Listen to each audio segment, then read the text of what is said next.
Hi hello. അപ്പോൾ എന്താ സുഖം തന്നെയല്ലേ? അപ്പോൾ പെർഫെക്റ്റായിട്ട് എങ്ങനെ അപ്പം റെഡിയാക്കി എടുക്കാമെന്നാണ് ഞാൻ ഇന്ന് പറയുന്നത്. നമ്മുടെ കാസ്റ്റേൻ്റെ അപ്പച്ചട്ടിയില്ലേ, അതിലെങ്ങനെ പെർഫെക്റ്റായിട്ട് അപ്പം അടിക്ക് പിടിക്കാതെ റെഡിയാക്കി എടുക്കാമെന്ന് ടിപ്സ് ഞാൻ പറഞ്ഞു തരാം കേട്ടോ. അപ്പോൾ വീഡിയോ സ്കിപ്പ് ചെയ്യാതെ കാണണേ. അപ്പോൾ ചാനലൊന്ന് സബ്സ്ക്രൈബ് ചെയ്യാൻ മറക്കരുത് കേട്ടോ.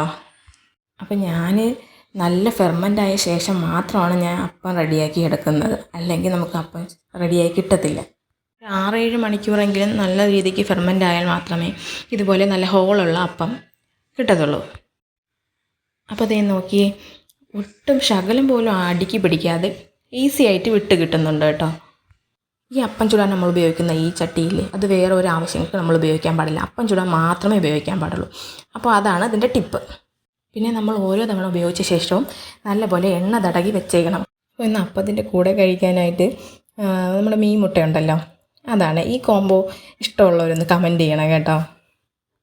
മീൻമുട്ട നല്ലപോലെ നമ്മൾ മസാലയൊക്കെ തേച്ച് പൊരിച്ചെടുക്കുകയാണ് ഞാൻ ചെയ്യുന്നത്. എനിക്കതാണ് ഇഷ്ടം.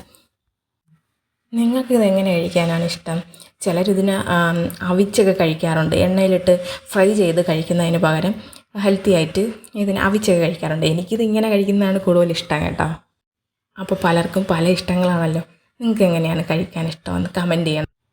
എൻ്റെ ഈ റെസിപ്പി അല്ലാതെ നിങ്ങൾക്ക് വേറെ എന്തെങ്കിലും റെസിപ്പി അറിയാമെങ്കിൽ എനിക്ക് പറഞ്ഞു തരണേ, കമൻറ്റ് ചെയ്യണേ.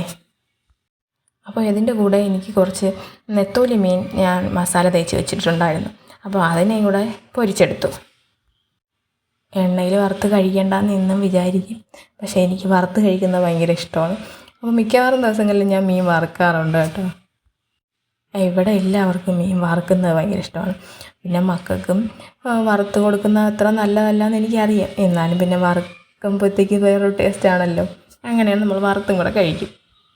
പിന്നെ ഇവിടുത്തെ മെയിൻ ഐറ്റമാണ് കട്ടൻ ചായ. കട്ടൻ ചായ ഇന്ന് മസ്റ്റായിട്ട് വേണം ഇവിടെ.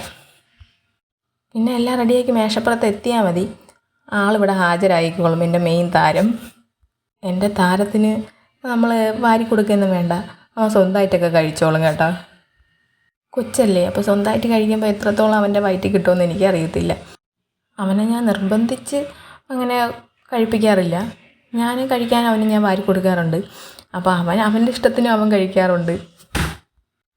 അവൻ്റെ ഇഷ്ടങ്ങളും നടക്കണ്ടേ.